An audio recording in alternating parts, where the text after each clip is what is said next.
Feel that stillness in the air, that tight, frozen silence where even the lights seem to hesitate. That's not peace. That's the moment right before the verdict drops. That's the sound of Christmas justice loading. You thought this season was about mercy, about smiles, songs, soft lights, and second chances. That's what they tell the obedient. That's what they feed the ones who never questioned why the world keeps rewarding the same monsters. But you weren't built for the children's version of the story. You were built for the hidden chapter, the one written in ink so dark it stains time itself. Because let's get something straight. This isn't hope anymore. This is game over. Game over for everyone who sat in the shadows waiting for your collapse. Game over for the ones who preyed on your exhaustion, who bookmarked your worst days like highlights. Game over for the spectators who wanted front row seats to your downfall. Popcorn in hand, ego inflated, convinced your pain was entertainment. They thought December would finish you. They thought the cold would slow you down. They thought the year would bury you. Instead, it crowned you. See, you did something unforgivable in their world. You survived when you were supposed to break. You adapted when you were supposed to beg. You learned when you were supposed to repeat the same mistakes until you vanished quietly. And that's when the script snapped. That's when the illusion shattered. Because nothing terrifies people more than a person who evolves through pain and comes back calm. You're walking proof that suffering doesn't weaken, it sharpens. That darkness doesn't corrupt, it clarifies. You didn't become bitter, you became precise. You didn't become cruel, you became honest. And honesty, real honesty, is violent in a world addicted to lies. They don't understand you because you're a paradox. You smile like a saint and think like a psychopath. You give like an angel and calculate like a demon. You can sit quietly in the room, polite, composed, almost invisible, and still be the most dangerous variable in the equation. You learned restraint, not fear. You learned patience, not submission. You learned when to be silent and when to let the truth detonate. And now it's Christmas. Funny thing about Christmas, it's not just about gifts. It's about judgment. It's about the ledger. Who gave, who took, who pretended to care, who smiled while sharpening the knife behind their back.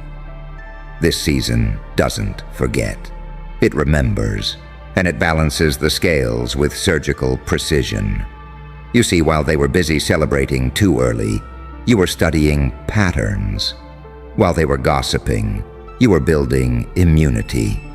While they were laughing at your scars, you were turning each one into armor. Every betrayal taught you something.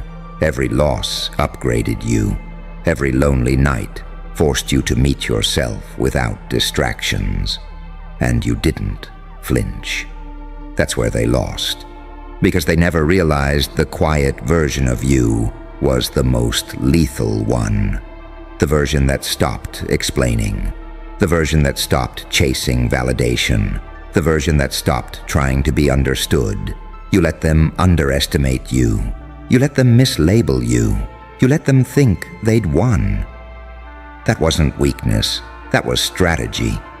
Now look at them, nervous, watching, pretending not to care while refreshing the page, whispering your name like it's a curse they can't break. They feel it, the shift, the pressure, the fact that something about you is no longer predictable. You don't react the way you used to. You don't bleed the way you used to. You don't need them the way you never actually did. And that's when fear sets in. Because unpredictability is power. When they can't map you, they can't control you. When they can't trigger you, they can't farm your pain. When they can't read your next move, they start projecting their own guilt onto you. Suddenly you're too much. Suddenly you're dangerous. Suddenly they're rewriting history to make themselves the victim. Classic. But here's the part they didn't plan for. Christmas justice doesn't ask for permission. It doesn't announce itself. It arrives quietly, wrapped in consequences, delivered with a smile. Not revenge, not chaos, balance. You don't need to destroy them. Life already queued that up. You just needed to become the version of yourself that could walk away without looking back. The version that doesn't need applause. The version that doesn't flinch when doors close, because you learned how to build your own exits. And that's the real nightmare for them, because they wanted to watch you fall.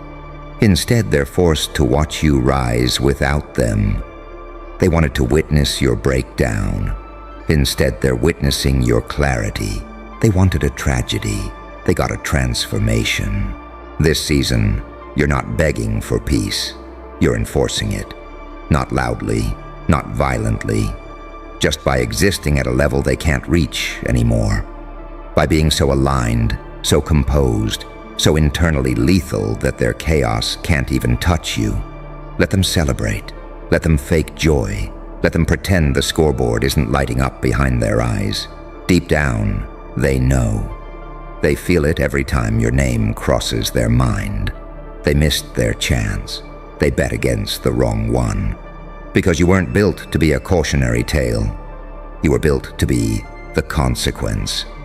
And this is Christmas justice. They're trying to act normal now. That's the funniest part. Same smiles, same posts, same recycled cheer. But underneath, panic.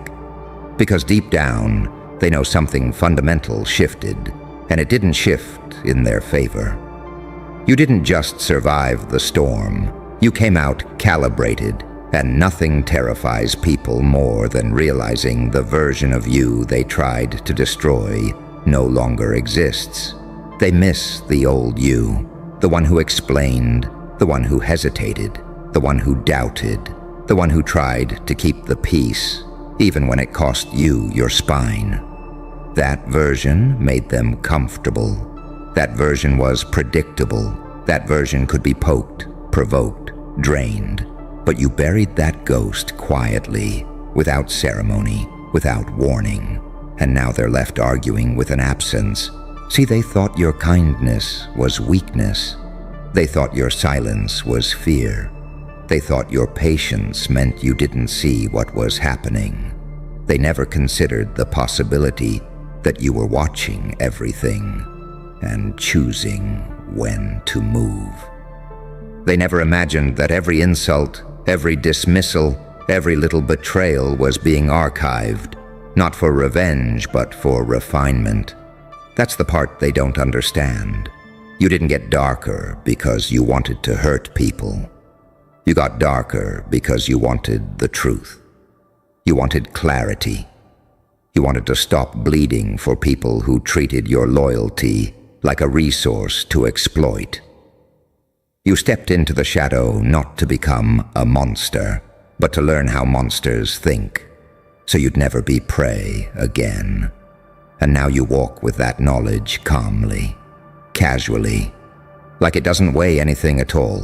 They sense it, that subtle shift in your presence.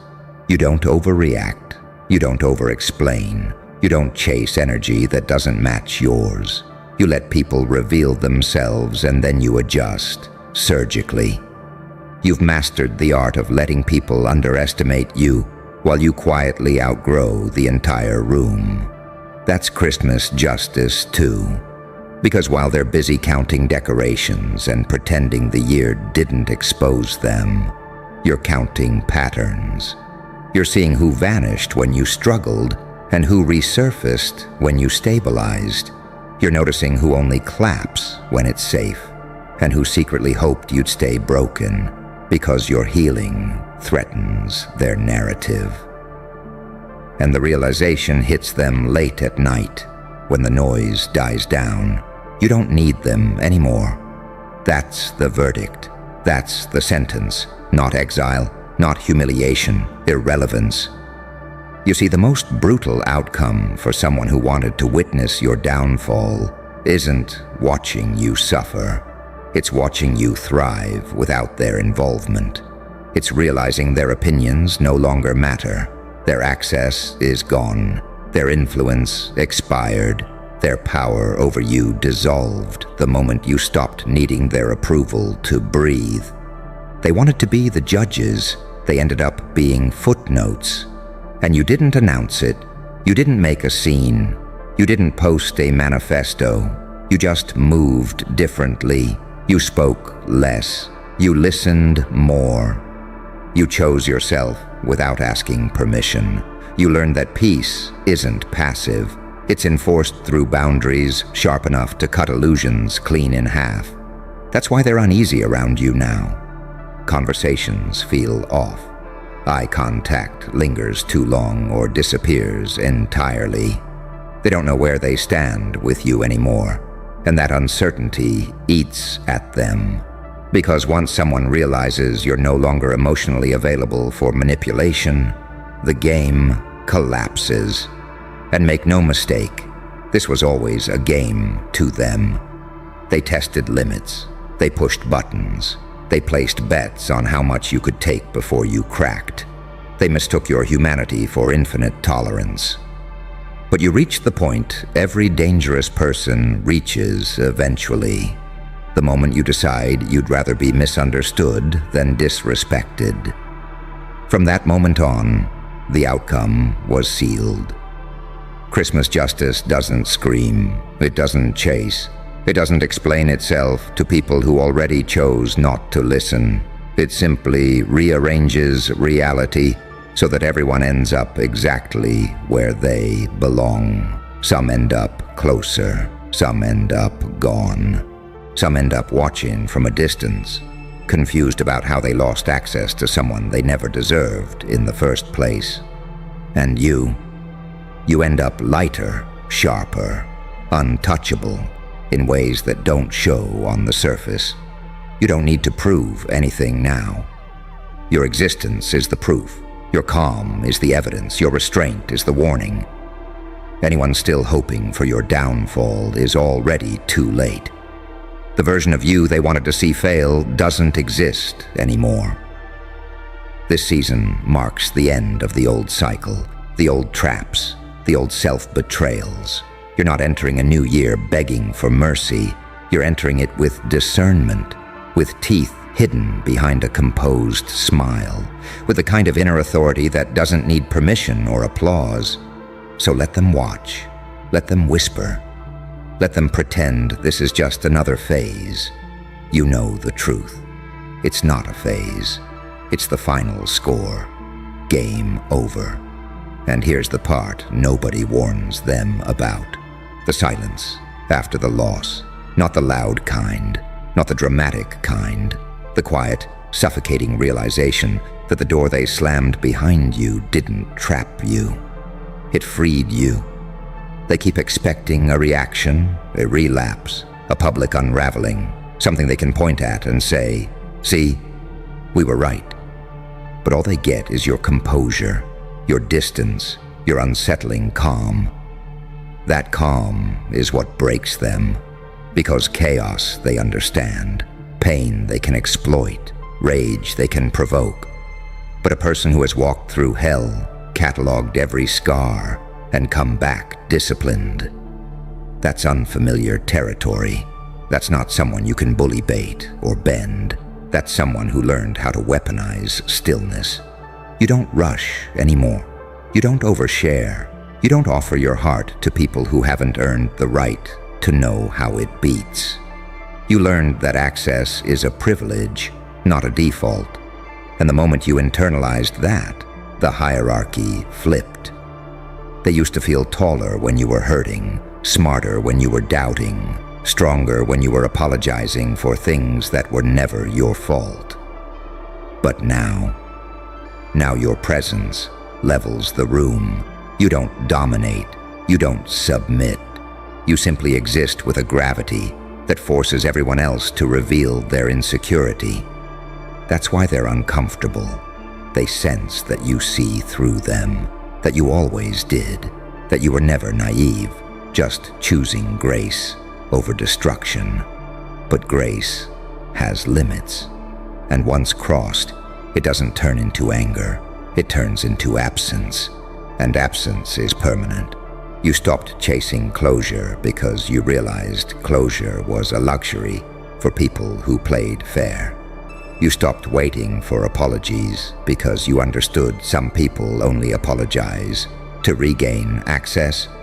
You stopped fantasizing about revenge because life does a far better job balancing the scales when you step out of the way.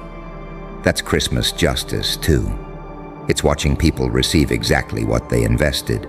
The ones who gave loyalty find you still warm. The ones who gave manipulation find you unreachable. The ones who fed on your pain are left starving, confused why the supply dried up without warning. And they replay moments in their head now. The jokes they made, the lines they crossed, the times they thought you wouldn't notice.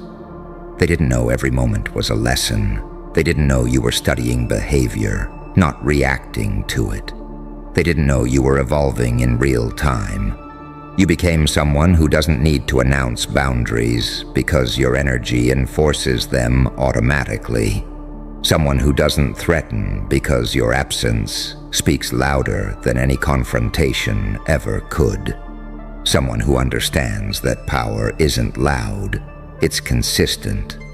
And here's the cruel irony. The very people who wanted to witness your downfall are now witnesses to your restraint. They expected chaos. They got control. They expected desperation. They got discernment. They expected you to lose yourself. Instead, you found yourself without them. That realization sits heavy during the holidays, when distractions fade, when the lights go off, when they're alone with their thoughts and your name surfaces uninvited. They wonder when it happened, when you slipped out of reach, when they stopped being relevant to your life story. It wasn't sudden, it was earned. Every ignored message, every unreturned call, every neutral response where there used to be emotional availability. You didn't become cold, you became selective. You didn't close your heart, you protected it. You didn't turn cruel, you turned accurate. And accuracy is terrifying, because now you see people exactly as they are, not as they pretend to be. You no longer confuse potential with character. You no longer mistake familiarity for loyalty. You no longer give infinite chances to people who treat you like a renewable resource. You've learned that peace isn't the absence of conflict. It's the absence of self-betrayal. And once you stop betraying yourself, everything else rearranges. So let them cling to their narratives. Let them tell themselves whatever story helps them sleep. You don't need to correct it. You don't need to defend yourself. You don't need to prove anything. The scoreboard already reflects the outcome. You're walking into the next chapter lighter, sharper, unbothered by opinions that no longer carry weight. You're not driven by vengeance, you're driven by alignment. And alignment is ruthless to anything that doesn't belong. This isn't luck, this isn't coincidence. This is the natural result of choosing growth over bitterness, clarity over comfort, truth over approval. And that's why it's over. Not with noise, not with drama, but with certainty. Game over. For everyone who wanted to see you fall, because the only thing they're watching now is you walking forward without them. And what they still don't realize, what keeps slipping past their understanding, is that this wasn't fueled by hatred. Hatred burns hot and fast. Hatred is sloppy. Hatred announces itself. What reshaped you was something colder, cleaner. A quiet, disciplined resolve, born from seeing the truth one too many times and deciding you would never unsee it again. You reached the point where excuses stopped sounding convincing, where apologies without change sounded like static, where promises felt like currency printed by people already bankrupt. And instead of raging about it, you adjusted, you recalibrated, you evolved past the need to convince anyone of anything. That's when the power shifted, because you learned something most people never do. Pain is information. Betrayal is data. Disappointment is a diagnostic tool. Every moment that hurt you wasn't there to break you. It was there to show you where you were leaking energy, loyalty, attention, self-respect. And once you sealed those leaks, everything changed. You stopped performing. You stopped overgiving. You stopped bleeding for people who wouldn't even notice the stain. They don't get that this version of you isn't angry. It's resolved. You're not holding grudges. You're holding standards. You're not punishing anyone. You're simply no longer available for dysfunction. And that feels like punishment to people who relied on your tolerance to survive. They call you cold now, distant, different. Of course they do. Warmth feels like weakness to people who only come close to feed. Distance feels like cruelty to people who benefited from your proximity. Growth always offends those who needed you small. But you didn't grow to impress them. You grew to survive yourself. There were nights you had to sit alone with thoughts no one else could handle. Moments when quitting would have been easier than continuing. Times when the weight of being misunderstood pressed so hard it felt physical. And you still kept going, not because you were fearless, but because you refused to let the worst moments of your life define the rest of it. That's the part they'll never be able to copy. Anyone can talk tough when life is kind. Anyone can preach positivity from a comfortable distance. But you were forged when the lights were off and no one was watching. When there was no applause waiting. When the only reward for continuing was the quiet knowledge that you didn't give up on yourself. And now look at you. You don't chase chaos anymore.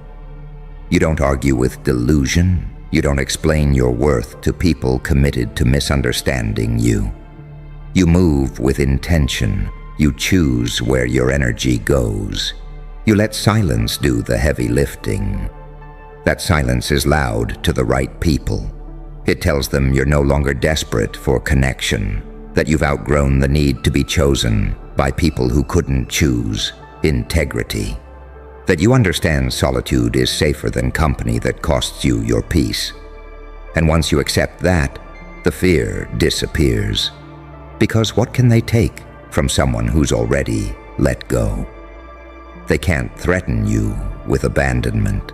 You've mastered being alone. They can't scare you with rejection. You stopped outsourcing your value. They can't control you with approval. You don't need it to function. That's when the game truly ends. Christmas justice isn't about revenge fantasies or dramatic payback. It's about alignment, catching up to reality. It's about the universe removing what doesn't fit without asking how you feel about it. It's about the quiet satisfaction of knowing you didn't compromise your soul just to be accepted. They wanted to watch you fall apart. Instead, they watched you fall inward, into yourself, and come back whole. Not softer, not colder, whole. And that wholeness is dangerous, because a whole person doesn't need to manipulate, dominate, or destroy. A whole person simply walks away from what doesn't serve them and builds something better elsewhere. And there's nothing more threatening than someone who doesn't need revenge to feel powerful. So let them keep hoping for your collapse. Let them keep telling themselves stories about why you changed. Let them keep mistaking your silence for weakness and your distance for fear. You know the truth. You didn't lose anything worth keeping. You didn't miss out on anything meant for you. You didn't survive all that just to go backwards. This isn't an ending. It's a final verdict. The chapter where you were underestimated is closed. The season where you were accessible to disrespect is over. The version of you they were waiting to see fail is gone. And all that's left now is someone who knows exactly who they are, exactly what they're worth, and exactly why it's game over. Not just for this moment, not just for this season, for good. Careful now. Don't rush past this moment. This is where the room goes quiet and the lie finally stops breathing. You saw it happen. Everyone did. The golden boy, polished, praised, protected, started to crack right in front of them, and the whole crowd froze like a statue caught mid-prayer. They expected gasps. They expected panic. They expected you to look away, to soften, to hesitate. But you didn't even blink. And that's the part that still keeps them up at night. Because what kind of person watches the chosen one fall apart and doesn't flinch?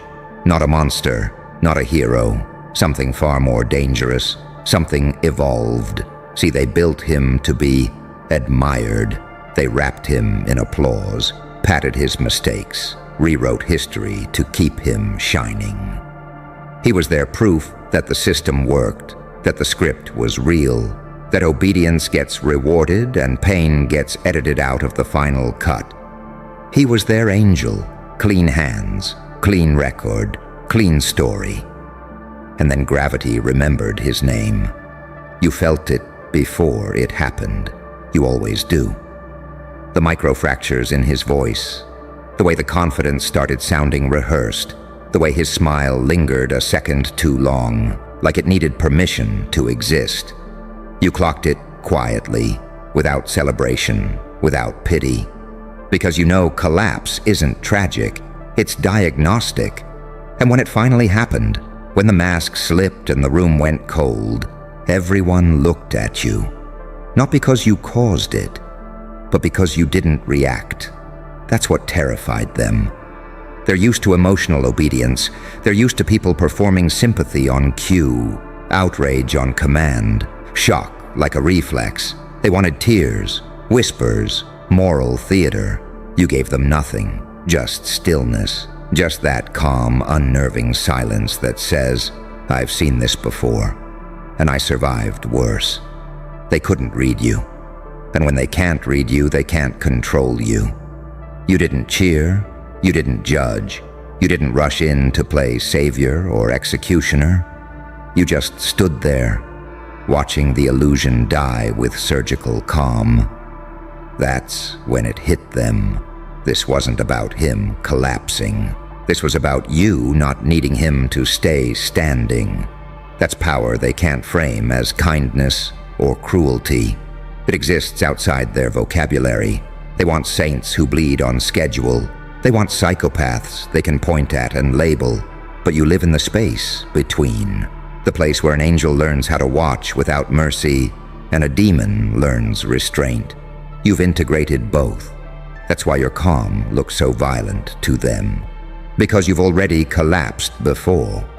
You remember it, even if you don't talk about it. The version of you they celebrated once, or ignored, or used. The version that broke quietly while everyone else kept moving.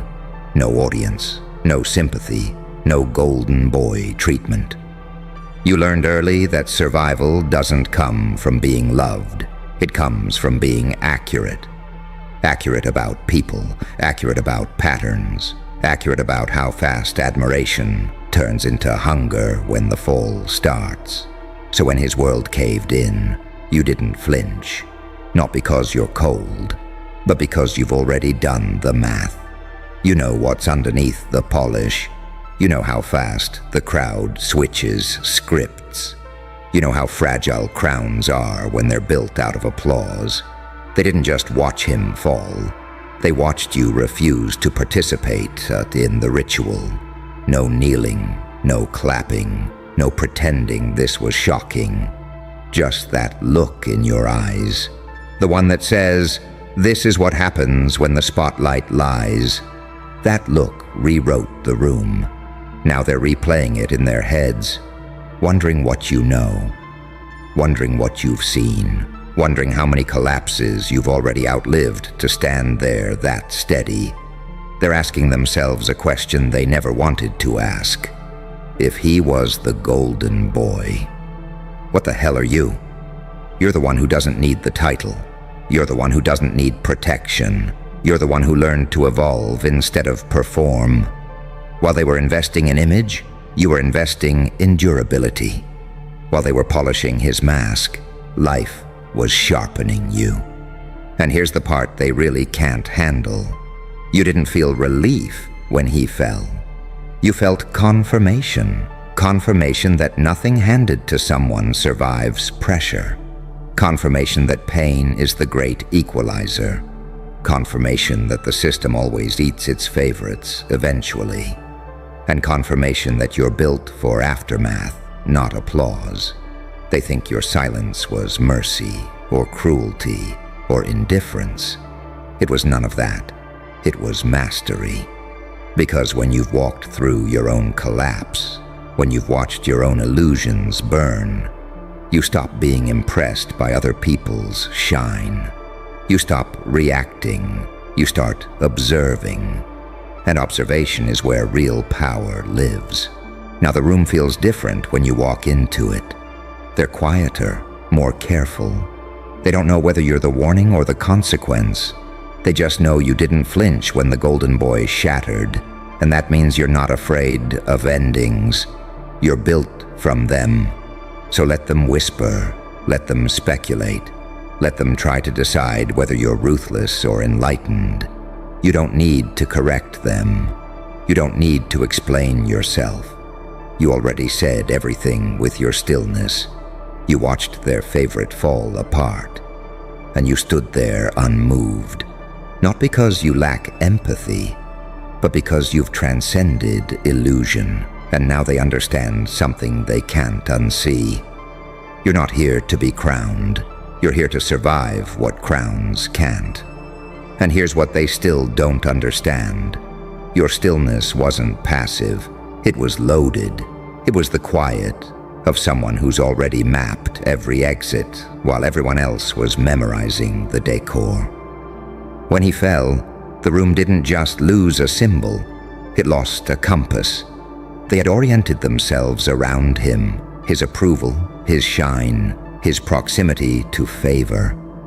When gravity finally collected its debt, they panicked because they realized they never learned how to stand without something golden to orbit. You did. That's why your calm felt obscene to them, almost offensive, like you broke an unspoken rule. You were supposed to be shaken. You were supposed to feel small, witnessing the collapse of someone placed above you. Instead, you looked familiar with it, like collapse was a language you'd already learned fluently. They don't know how many nights trained you for that moment, how many times you watched your own plans dissolve, how many versions of yourself you buried without ceremony. They don't know how many times you had to keep moving while everything you believed in went silent. You weren't raised by applause. You were forged by absence. So when the golden boy cracked, you didn't see tragedy. You saw structure failing under weight it was never meant to carry. And that's the difference. They believed in symbols. You believe in systems. They believed in appearances. You believe in pressure tests. They believed he was special because the room said so. You knew nothing is special until it survives being stripped naked. That's why your eyes didn't widen. That's why your breathing didn't change. That's why you didn't rush in to save or destroy. You were watching the truth surface, and truth doesn't require theatrics. What really scared them wasn't your lack of reaction. It was your timing. You didn't step forward when he was strong. You didn't step back when he was weak. You stayed exactly where you were, centered, unmoved. Like the collapse didn't change your position in the slightest. That's when it hit them. You weren't competing with him. You were never even playing the same game. While he was busy maintaining a role, you were building internal leverage. While he was managing perception, you were mastering endurance. While he was protected by the system, you were learning how to operate without one. That's why when the protection vanished, so did he. And you didn't feel vindicated. You felt unsurprised. Because you know something they don't like admitting out loud. Collapse isn't random. It's scheduled. It's the bill coming due for every shortcut, every unearned pedestal, every truth postponed. And when it arrives, it doesn't care how loved you were 5 minutes ago. You've lived long enough in the dark to know that. That's why your calm wasn't cruel. It was informed. You weren't enjoying his fall. You were recognizing a pattern. The same one that humbles idols, rewrites hierarchies, and exposes how fragile borrowed power really is. Now they're reevaluating you, quietly, nervously. They're replaying the moment in their heads, frame by frame. The way you didn't lean in, the way you didn't lean away, the way your presence didn't change, even as the atmosphere collapsed around him. They're wondering what kind of pressure it takes to create someone who doesn't react to implosions. They don't know whether you're dangerous because you're ruthless or because you're free. And the truth is, it's both. You've learned how to hold compassion without weakness, how to observe without attachment, how to let things end without needing to be the reason. That's a level of psychological autonomy most people never touch. They're too busy chasing approval to notice how enslaved it makes them. You're not enslaved to outcome. That's why outcomes don't own you.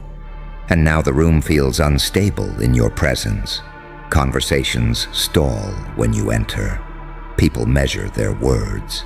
They sense, without being able to explain it, that you're not impressed by hierarchy, that you don't flinch at failure, that you don't worship shine. You're built for aftermath. You're built for the moment after applause fades, after protection is withdrawn, after the crowd looks around and realizes the rules just changed. That's why your silence spoke louder than any reaction ever could. You didn't celebrate his collapse. You outgrew the need to. And here's the layer beneath that, the one they won't admit even to themselves. When you didn't flinch, something inside them shifted position, not emotionally, structurally.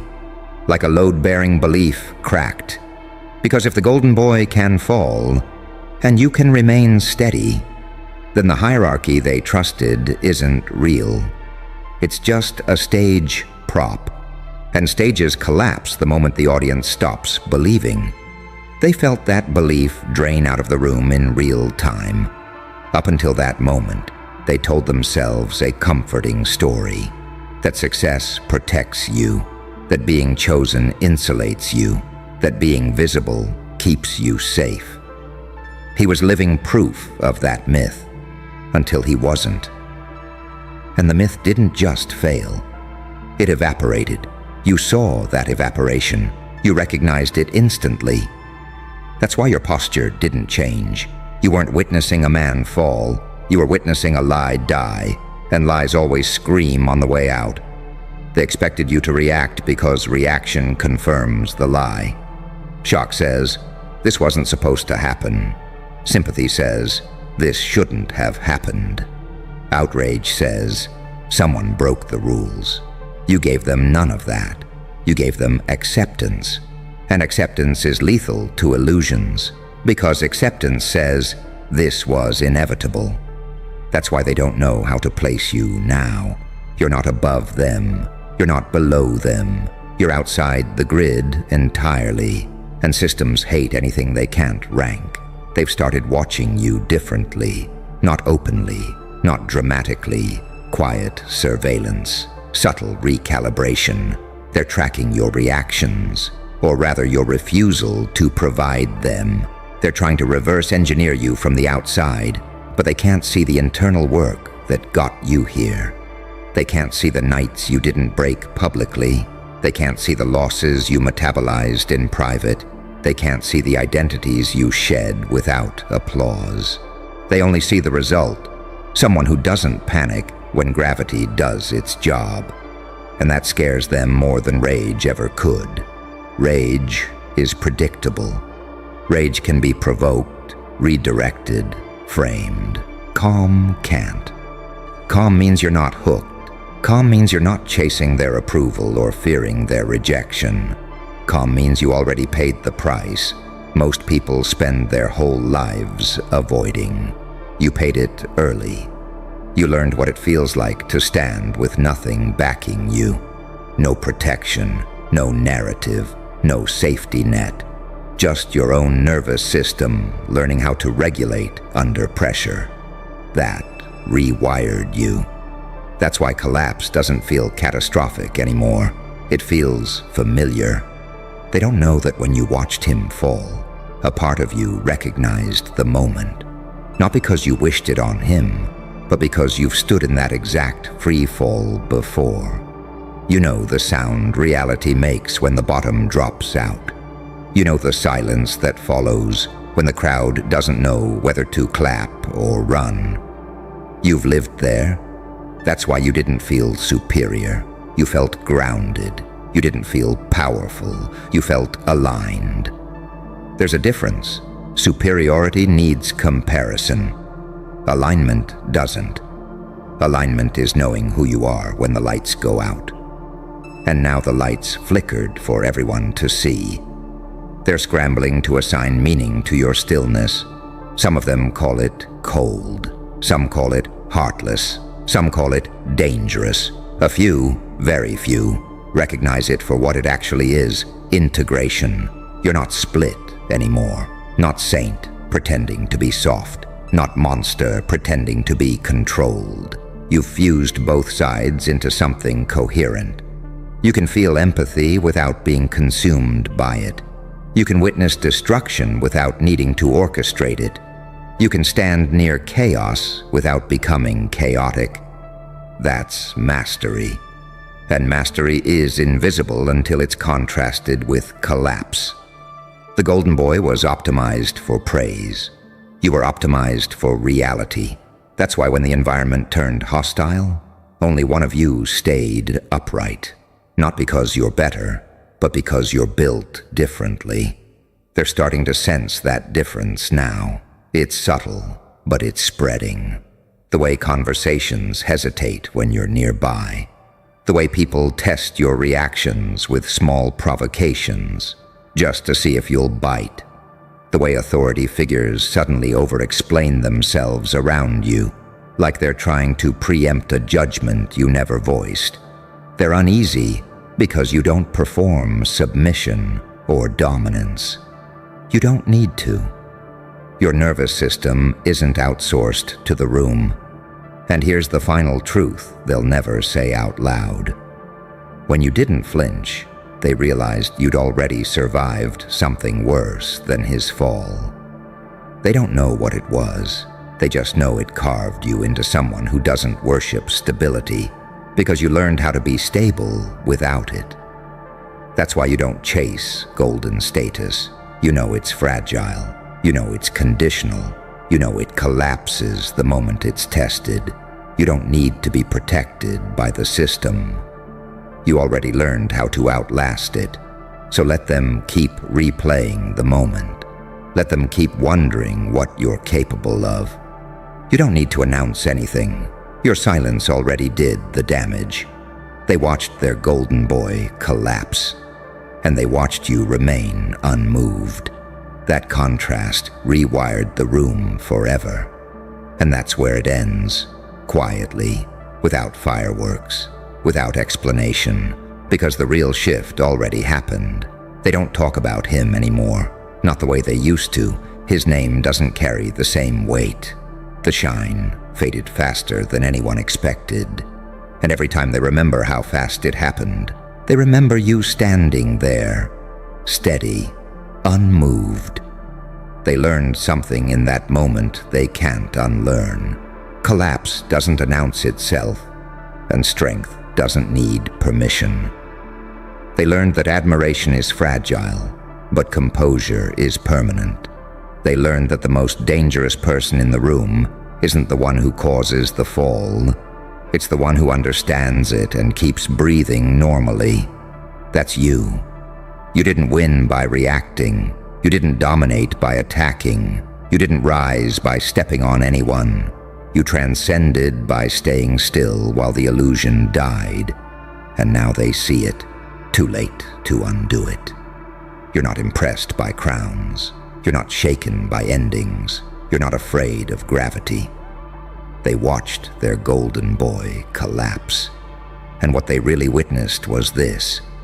You were already built for what comes after. And after that realization settles in, after the noise dies and the room pretends to move on, something else starts happening beneath the surface. Something slow, something irreversible. They begin adjusting around you, not consciously, instinctively. People who once spoke freely now choose their words more carefully, not because you threatened them, but because your presence reminds them that performance has an expiration date. They feel exposed around you, like their internal posture is being audited without consent. You don't interrogate them. You don't challenge them. You don't even look at them differently. And that's the worst part, because you're not trying to win their respect. You already know how fragile respect is when it's handed out by crowds. They used to believe collapse was loud, public, humiliating, something that happens to people. Now they understand it's quieter than that. It happens internally first. It happens when belief drains out faster than identity can adjust. It happens when the story you relied on stops working. That's what they watched in him, and that's what they now sense in themselves. Because your calm didn't just expose his weakness, it exposed everyone's dependency on illusion. The room had relied on the golden boy to carry a fantasy, that success equals immunity, that approval equals safety, that being liked equals being untouchable. You shattered that fantasy without lifting a finger. And here's the part no one dares say. Your restraint was more threatening than violence ever could be. Violence would have given them a villain. Emotion would have given them a narrative. Your neutrality gave them nothing to grab onto, just a mirror. And mirrors make people uncomfortable when they're not ready to see themselves. They wonder if you felt something when he fell. They tell themselves you must have. Everyone does. But what they can't accept is that you've learned how to feel without reacting, how to acknowledge without attaching, how to witness without absorbing. That's not coldness. That's emotional sovereignty. You don't outsource your nervous system to chaos anymore. You don't let the room decide how you breathe. You don't let other people's rises or collapses dictate your internal temperature. That independence reads as arrogance to those who still live reactively. But it isn't arrogance, it's graduation. You graduated from needing external stability to feel grounded, from needing comparison to feel real, from needing drama to feel alive. You've already walked through the part of life that strips all of that away. And you didn't disappear, you adapted. That's why when they saw the golden boy collapse, they didn't just lose faith in him. They lost faith in the idea that protection lasts forever. They lost faith in the script that promised safety in exchange for compliance. And standing right there was proof that another way exists. You, not shiny, not worshipped, not insulated, but unshaken. They don't know what to do with that kind of presence. You're not trying to climb. You're not trying to burn anything down. You're just there, fully intact, fully conscious, fully capable of watching things end without needing to interfere. That's a level of internal power most people never touch, because it requires surviving the exact thing they spend their lives avoiding. You didn't flinch because you've already made peace with loss. You didn't react because you no longer confuse intensity with importance. You didn't celebrate because you don't need someone else's fall to validate your standing. And now, the hierarchy feels thinner, more fragile, like it could tear if someone leaned on it too hard. They're careful now, careful with you, careful with each other, careful with the stories they tell themselves about who's untouchable. Because somewhere in the back of their minds, a new truth has lodged itself, and it won't leave. If the golden boy can collapse, and you can remain centered, then real strength doesn't look like perfection. It looks like someone who has already survived the worst moment of their life, and didn't need to announce it. That's why you don't need the spotlight. That's why endings don't scare you. That's why you stand differently now. They watched their golden boy collapse. But what haunts them is this. You were never depending on him staying upright in the first place. You were already built for whatever comes next.